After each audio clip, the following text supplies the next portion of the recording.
அவரோட ஆதவ அர்ஜுனா பின்னணி என்ன சார்?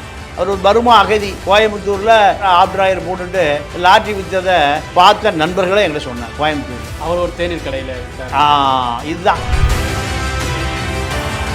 மதுரை ஏர்போர்ட்லேருந்து நேராக குற்றாலம் கெஸ்ட் ஹவுஸ் போயிடுவேன். குற்றாலம் கெஸ்ட் ஹவுஸில் குற்றால அருவியில் குளித்தது போல் இருக்குதா, கேரளா குமரிகளோடு குளித்தது போல் இருக்குதா. அறிவாலயமே யாரோட காம்ப்ரமைஸ் ஆயிடுச்சு? இந்த அர்ஜுன் ரெட்டியோட காம்ப்ரமைஸ் ஆயிடுச்சு. எங்க இங்கே வந்துருங்க, ஏங்க அங்கெல்லாம் போறீங்க? உங்களோட இன்வெஸ்ட்மெண்ட் இங்கே பிரச்சனை பண்ணாதீங்க, இங்கே வாங்க, எங்க அறிவாலயத்துக்கு வாங்க, உங்களுக்கு என்ன பதவின்னு எடுத்துங்க.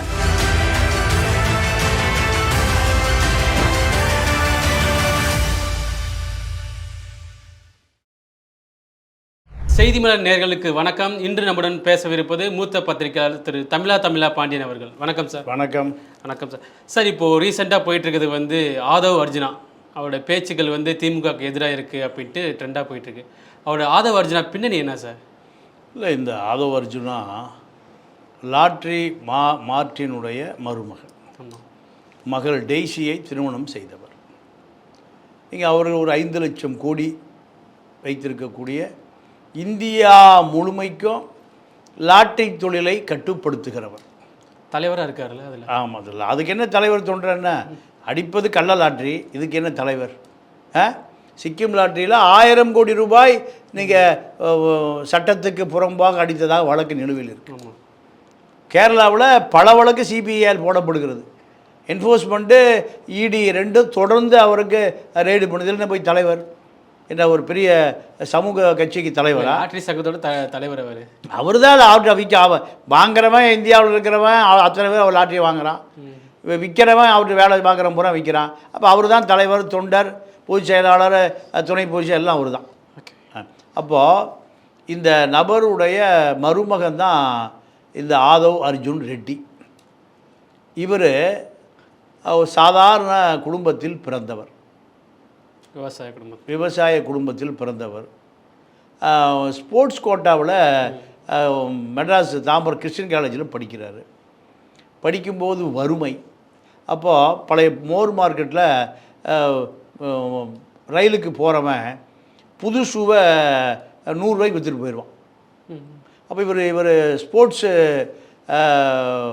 இளைஞன். அப்போ இவர் என்ன பண்ண, அந்த 100 ரூபா ஷூவை வாங்கி ஒரு 10-20 ஜோடி வச்சுக்குவார். வச்சுட்டு கல்லூரி மாணவன் புது ஷூ வாங்க முடியாதவன் செகண்ட் ஷூ வாங்கினா இவர் தான் வாங்கணும். ஆதவ் அர்ஜுனா ரெட்டி. இதுதான் இவருடைய வருமானம். அது குறைச்செல்லாம் சொல்லலாம்.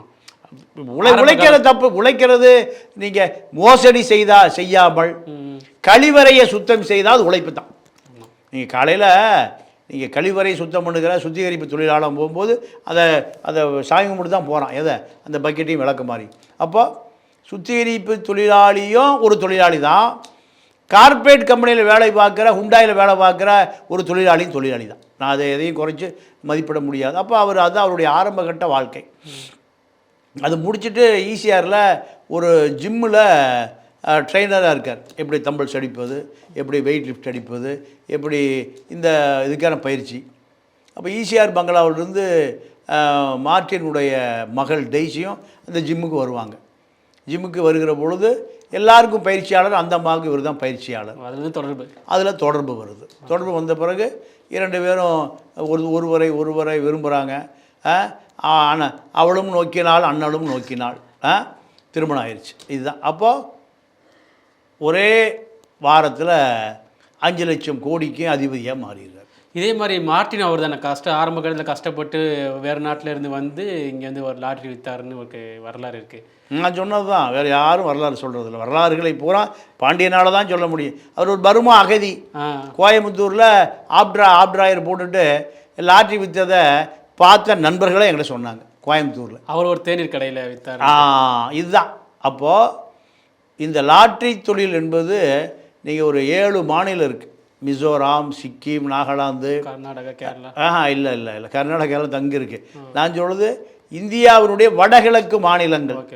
மிசோராம், அஸ்ஸாம், இந்த மாநிலத்தில் லாட்ரி விற்கிறக்கும் ஆள் இல்லை, வாங்குறக்கும் ஆள் இல்லை. அப்போது இவங்க என்ன பண்ணுறாங்கன்னா, ஒரு 30-35 ஆண்டுகளுக்கு முன்பு அந்த மாநில நிதித்துறை செயலாளர் நிதியமைச்சர் இவர்களை நீங்கள் இந்த மிசோராம், நாகாலாந்து, திரிபுரா, சிக்கிம், பூட்டான் கைவிட மாட்டான். இங்கெல்லாம் அரசுக்கு கஜானாவில் நாங்கள் 1 கோடி ரூபா கொடுத்துட்றோம் வருஷத்துக்கு. நீங்கள் லாட்ரி தொழிலை எங்கிட்ட குத்தகை கொடுத்துருங்க, டெண்டர் கொடுத்துருங்க, டெண்டர் கொடுத்துருங்க. இதை பேசி நிதித்துறை செயலாளர், நிதி அமைச்சருக்கு நீங்கள் இவங்க கட்டி கொடுத்துருவாங்க சில லட்சங்களை. ஆளுக்கு ஒரு 50 லட்ச ரூபா, 1 கோடி ரூபா கொடுத்தா இந்த லாட்ரி தொழில் வருடம் 1 கோடி ரூபா நிதி ஆதாரத்துக்காக மார்டின் நிறுவனத்திற்கு கொடுத்துருவாங்க. அப்போ இவங்க என்ன பண்ணுவாங்கன்னா, அவங்க அனுமதித்த அளவு நீங்கள் 1 கோடி ரூபா கொடுக்குறீங்கன்னா 10 கோடி ரூபாய்க்கு தான் அடிக்கணும். 10 கோடி ரூபாய்க்கு அடித்தா 10% கமிஷன், 1 கோடி ரூபா அரசுக்கு நிதி.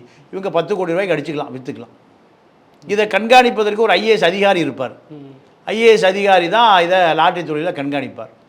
அப்போது நீங்கள் 30-35 வருஷத்துக்கு முந்திலாம் ஆப்செட்டு, அதாவது அச்சக தொழில் பெரிய அளவில் விரிவடையில். எல்லா அச்சக தொழிலும் சிவகாசிக்கு தான் வரணும்.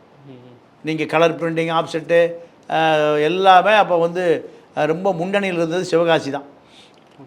அப்போது மிசோராமிலேருந்து, சிக்கிம்லேருந்து அந்த அதிகாரி ஃப்ளைட்டை பிடிச்சி எங்கே வந்துடுவார், மதுரை ஏர்போர்ட்டுக்கு வந்துடுவார். இவங்கள மார்ட்டின் குடும்பமே கூட்டிகிட்டு வந்தால் அவர் மதுரை ஏர்போர்ட்லேருந்து நேராக குற்றாலம் கெஸ்ட் ஹவுஸ் போயிடுவார். இவர் போக வேண்டிய இடம் எங்கே, சிவகாசி போனோம். எங்கே போயிடுவார், குற்றாலம் கெஸ்ட் ஹவுஸ். ஆமாம், குற்றாலம் கெஸ்ட் ஹவுஸில் குற்றால அருவியில் குளித்தது போல் இருக்குதா, கேரளா குமரிகளோடு குளித்தது போல் இருக்குதா.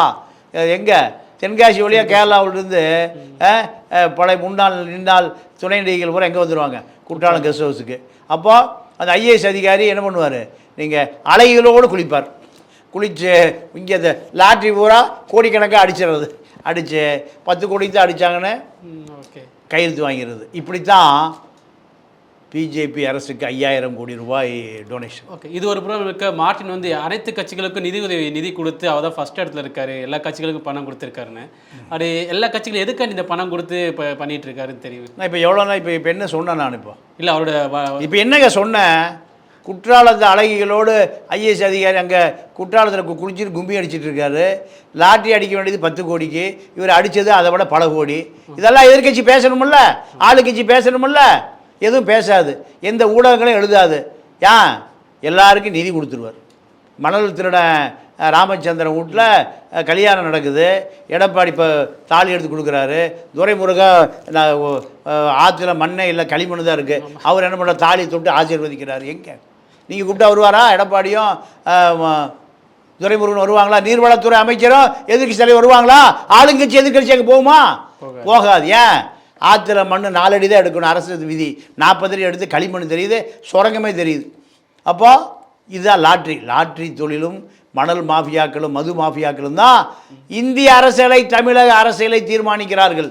அப்போது திமுகவுக்கு 930 கோடி ரூபாய் செலவு பண்ணுறார். யார், மார்ட்டினுடைய மருமகன் ஆதவ் அர்ஜுன் ரெட்டி. ஏன், மன்னராட்சியை கொண்டு வருவதற்கு. மன்னராட்சி நடக்குது, கருணாநிதி ஒரு மன்னர், அவன் மக அடுத்து வாரிசு, அடுத்து பேர வாரிசு. இது என்ன மக்களாட்சியா மன்னராட்சியை கேட்குறாருல? இந்த மக்களாட்சியை கொண்டு வந்தவர் யாரு? இது அர்ஜுன் ரெட்டி தான். அன்னைக்கு தெரியுது, கள்ளலாட்ரி அடிப்பதற்கு அனுமதி கொடுக்கல யாரு, திமுக. அதான பஞ்சாயத்து. தனக்கு எம்பி சீட் கொடுக்கல, நான் டெல்லிக்கு போனேன், அதான பஞ்சாயத்து. மக்கள் பிரச்சனைக்காக பஞ்சாயத்தா? மக்கள் பிரச்சனைக்காக போராடுறாரு ஆதவ் அர்ஜுன் ரெட்டி. தனக்கு நாடாளுமன்ற உறுப்பினர் பதவி கிடைக்கல. நான் லாட்ரி தொழில் 20,000 கோடி ரூபாய் வருஷம் லாட்ரி, 20,000 கோடி ரூபாய் தமிழ்நாட்டில் லாட்ரி அடிக்கிறதுக்கு என்னை அனுமதிக்கல. அதான சண்டை. 1000 கோடி செலவு பண்ணி ஆட்சி அமைச்சேன், 2000 கோடி செலவு பண்ணி ஆட்சியை கவிப்பேன். இதுதானே சண்டை. இப்போ விசிகாவில் இப்போ அங்கே இன்வெஸ்ட் பண்ணியிருக்காருல்ல, விசிகாவில் இன்வெஸ்ட் பண்ணி தகவல் வருது. விசிகா என்ன கார்பரேட் கம்பெனியா இல்லை ஏதாவது மைனிங் டிபார்ட்மெண்ட்டா? என்ன நீக்காம இப்போ என்ன இன்வெஸ்ட் பண்ணியிருக்காரு? விசிகா என்ன ஏதாவது எல்ஐசி பில்டிங்கா, இல்லை விசிகா ஏதாவது மணல் மாஃபியாவா? என்ன பர்ச்சேஸ் பண்ணார், என்ன இன்வெஸ்ட் பண்ணார்? ஒன்றுமே இல்லை. வேற பொதுச் செயலாளர் அப்படின்னா தூக்கியிருப்பாங்க, உடனே தூக்கியிருப்பாங்க. தூக்கியாச்சே, 6 மாதம் தான் அப்படின்னு சொல்லியிருக்காங்களே. 6 மாதம்னால அதோட 6 மாதம் மக்கள்லாம் மறந்துடுவான், அர்ஜுன் ரெட்டியை மறந்துடுவான். அதனால தான் 6 மாதம். 6 மாதம் கழிச்சா மறுபடியும் ஒரு 6 மாதம் மறுபடியும் நீட்டிக்க வேண்டியது தான், மறுபடியும் 5 வருஷம் நீட்டிக்க வேண்டியது. அதோட 6 நாளில் அவர் விஜய் கட்சிக்கு போயிடுவாருங்க. விஜய் கட்சியில் போய் துணை பொதுச் செயலர் ஆயிடுவார். அதுவும் இல்லைன்னா அதிமுக போய் துணை பொதுச் செயலர் ஆயிடுவார். பல கட்சிகள் அவர் ரிசீவ் பண்ணுறதுக்கு வாசல் நின்றுட்டு இருக்கான். எப்போ வரும் அர்ஜுன் ரெட்டியுடைய காரு? கதவு திறந்துருக்கு, கதவு திறந்து அறிவாலயமே காத்து நிற்குத, இங்கே வந்து சேர்ந்துக்க. இல்லைங்க, அறிவாலயமே யாரோட காம்ப்ரமைஸ் ஆயிடுச்சு? இந்த அர்ஜுன் ரெட்டியோட காம்ப்ரமைஸ் ஆயிடுச்சு. ஏங்க இங்கேயே வந்துருங்க, ஏங்க அங்கெல்லாம் போகிறீங்க? உங்களோட இன்வெஸ்ட்மெண்ட் இங்கேயே பிரச்சனை பண்ணாதீங்க. இங்கே வாங்க, எங்கே அறிவாலயத்துக்கு வாங்க, உங்களுக்கு என்ன பதவின்னு எடுத்துங்க. அதெல்லாம் முடியாது. நான் ஆட்சி மாற்றம் காட்சி மாற்றம் செய்ய போகிறேன். சிறுத்தை இல்லையா, அடுத்து சிங்கம் கட்சிக்கு போவேன், அடுத்து புலி கட்சிக்கு போவேன். அப்புறம் யானை இருக்குது. பல கட்சி தமிழ்நாட்டில் இருக்குது. பணம் கொடுத்தா உங்களுக்கு ரெட் கார்பரேட் விரித்து வரவேற்கிறதுக்கு பல கட்சி இருக்குது. தாமரை கட்சி இருக்குது. அண்ணாமலைக்கு போல நீங்கள் உட்காந்துங்க, திமுக என்ன குறைச்ச கொடுங்க, பேர நடக்குது. எங்கேருந்து? டெல்லியிலிருந்து அர்ஜுன் ரெட்டி அவர்களே, நீங்கள் வேறு கட்சிக்கு போகாதீங்க, எங்கள் கட்சிக்கு பிஜேபிக்கு வாங்க. பிஜேபி அண்ணாமலைக்கு போல நீங்கள் இருங்க. ஏன்னா 5 லட்சம் கோடி இருக்குது, கல்லாலாட்டையும் அடிச்சுக்கலாம், அரசியலும் பண்ணிக்கலாம், திமுகவை ஒழிச்சிடலாம். திமுகவோட யார் கூட்டணி சேர்றாங்களோ அவங்களை பூராத்தையுமே நீங்கள் ஸ்பான்சர் பண்ணிக்கலாம். தமிழ்நாட்டில் இருக்கிற பிரபலமான பத்திரிகையில் விலைக்கு வாங்கிடலாம். எல்லாம் உங்கள் கட்டுப்பாடு தாங்க. நீங்கள் தாங்க அடுத்த இளம் முதலமைச்சர். யார் கூப்பிட்றா?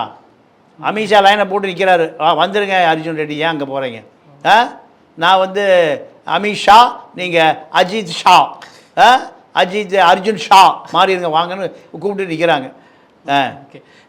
இவ்வளோ இருக்க சரி, டெல்லியில் பாஜகவுக்கு குறி வைக்கலாம், ஆதவ அர்ஜுனா எதுக்கு விஜய் கட்சிக்கு குறி வைக்கணும்? அங்கே என்ன லாபம் அவருக்கு? விஜய் கட்சி தாங்க தமிழ்நாட்டில் பிளாட்ஃபார்மு. விக்ரவாண்டிக்கு எவ்வளோ பேர் வந்தால் அவர் செலவு பண்ண போட்ட மாநாடு தான் விஜய் கட்சிக்கு மாநாடே தவிர செலவு யாருது? ஆதவ அர்ஜுன் ரெட்டி தான் செலவு. விடுதலை சிறுத்தை கட்சிக்கும் செலவு, மாநாடு ஆல் பார்ட்டிக்கு அவர் தாங்க செலவு. திமுகவுக்கும் செலவு பண்ணாரா இல்லையா? பண்ணாரு. பிஜேபி பணம் கொடுத்தாரா இல்லையா? 5000 கோடி எலக்ட்ரானிக் ஃபண்ட் பார்த்தீங்கல்ல. அப்போ விஜய் கட்சிக்கு மாநாட்டுக்கு 50 கோடி ரூபாய் செலவை அடுத்த வாரம் என்ஃபோர்ஸ்மெண்ட்டும் இன்கம் டேக்ஸும் போய் வவுச்சரு பில்லு கொடுத்தது வாங்கினது எல்லாத்தையும் எடுத்துகிட்டு போயிட்டான். அப்போது இப்படித்தான் அர்ஜுன் ரெட்டி இல்லாமல் தமிழ்நாட்டில் அரசியல் நகர்வுகளே கிடையாது. அரசியல் நகர்வுகளே கிடையாது. நீங்கள் திருச்சி மாநாட்டுக்கும் அவர் தான் செலவு. மது ஒழிப்பு மாநாட்டுக்கு லாட்ரி ஒழிப்பு மாநாடு செலவு. எப்படி லாட்ரி யாருக்கு செலவு பண்ணுறாங்க? மதுவுக்கு செலவு பண்ணுறாங்க. மது லாட்ரி ஒழிக்கு செலவு பண்ணணும், லாட்ரி மது ஒழிக்கு செலவு பண்ணணும். இதாங்க அரசியலை தமிழ்நாட்டில். அப்போது தமிழ்நாட்டை பொறுத்தவரை இப்போது அர்ஜுன் ரெட்டியினுடைய அர்ஜுன் ரெட்டியினுடைய காலம்தான் தமிழ்நாட்டுடைய பொற்காலம். அர்ஜுன் ரெட்டி இல்லாமல் தமிழ்நாட்டில் அரசியலே இல்லை. விஜய் அவர் கட்டுப்பாட்டில் இருக்கார். கடந்த காலத்தில் உதயநிதி கட்டுப்பாட்டில் இருந்தார், சபரீஷன் அவர் கட்டுப்பாட்டில் இருந்தார், இவர் பிரசாந்த் கிஷோர் கட்டுப்பாடு இருந்தார், பிஜேபி ஒரு கட்டுப்பாடு பார்த்தோமா இல்லையா?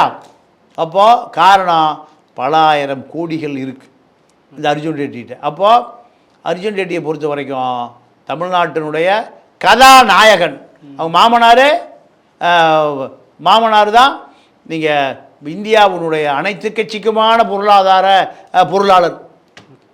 இதுதான் இவங்க குடும்ப பின்னணியினுடைய வரலாறு. இவ்வளோ இருந்தும் ஆதவ அர்ஜுனா வீட்டில் வந்து இவ்வளோ ரைடு கொடுக்குறாங்க, வருமானத்துறை போய் அவங்க வீட்டில் ரைட் பண்ணுறாங்க. இதில் என்ன காரணமாக இருக்கும்? பணம் போய் கரெக்டாக சேரலன்றதுக்காண்டி ரைடு வந்திருப்பாங்களா? இல்லைங்க, இந்தியாவில் இன்கம் டேக்ஸ் எதுக்கு வச்சுருக்காங்க தெரியுமா? எதிர்கட்சிகளை கட்டுப்படுத்துவதற்கு. ஏன் இன்கம் டேக்ஸ் ஈடிங்க பிஜேபி பக்கம் போகாதா? அமித்ஷா பக்கம் போகாதா? அமித்ஷா மகன் ஜெய்ஷா பக்கம் போகாதா? போகாதா? போகிறதே இல்லையே. ஆளுங்கட்சி தரப்பு பக்கம் போகாது, எதிர்கட்சி பக்கம்தான் போகும். அதுதான் இந்தியாவுடைய இன்கம் டேக்ஸ் என்ஃபோர்ஸ்மெண்ட். இதை பற்றி எந்த எதிர்கட்சி திமுக நாடாளுமன்ற உறுப்பினர் நாடாளுமன்றத்தில் பேசியிருக்காங்களா? பேசலை. இல்லை ரவிக்குமாராக பேசியிருக்காரா? பேசலை. ஆளூர் ஷானவாசா சட்டசபையில் பேசியிருக்காரா? பேச மாட்டாங்க. ஏன்? சேர்த்து வச்சு போகிற ஒரே நாளில் ரெடி பண்ணி எடுத்துகிட்டு போயிடுவோம். இப்போ ஆதவ அர்ஜுனா வந்து அம்பேத்கர் புத்தக வெளியீட்டு விழாவில் வந்து பேசியிருந்தார், மன்னராட்சியை ஒழிக்கணும் அப்படின்ட்டு. இதுக்கு திமுக சைடு எந்த பதிலடியும் கொடுக்கல. ஏன் பணம் கொடுத்தனால எதுவும் நம்ம பேசக்கூடாதுன்னு திமுக சார்லாம் இருக்காங்களா? இல்லை, திமுக தான் நீங்கள் திருமாட்ட சொல்லி நீங்கள் அவரை நடவடிக்கை எடுக்கலைன்னா இந்த கூட்டணியே நடவடிக்கை எடுத்துடும். இதனால தான் காலையில் 10 மணிக்கு அப்பாயின்மெண்ட்டு, 11 மணிக்கு கட்சி நீக்கிட்டு 1 மணிக்கு பார்க்குறாரு. உண்மையாலுமே திருமாவளவனுக்கு திமுக சைடுலேருந்து ப்ரெஷர் இருக்குல்ல. இப்போ அம்பேத்கர் புத்தக வெளியீட்டுல போகாத காரணமே திமுக தானா? வேற அவருக்கு என்னப்பா அந்த மேடை அவருக்கான மேடை. ஆமாம், அவர் தான் ஊதா சட்டை. அம்பேத்கரோடு ஏறக்கூடிய 62 வயசு அவருக்கு. 22 வருஷம் 42 வருஷமாக பயணிப்பவர் யார்? அர்ஜுன் ரெட்டியா இல்லை விஜயா? ஊதா சட்டை யார்யா? ஊதா சட்டை திருமாவுக்கு சொந்தமானது. அந்த மேடை திருமாவுடைய மேடை. இவர் தவிர்க்க வேண்டிய அவசியம் பண்ண யாருக்கு பயந்துட்டு? எலிக்கு பயந்துட்டு வீட்டுக்கு தீ வைக்கிற கதையா? இதெல்லாம் எலிகள் தானே, சுண்டு எலிகள் தானே. யார்? அர்ஜுன் ரெட்டியும் விஜயும்.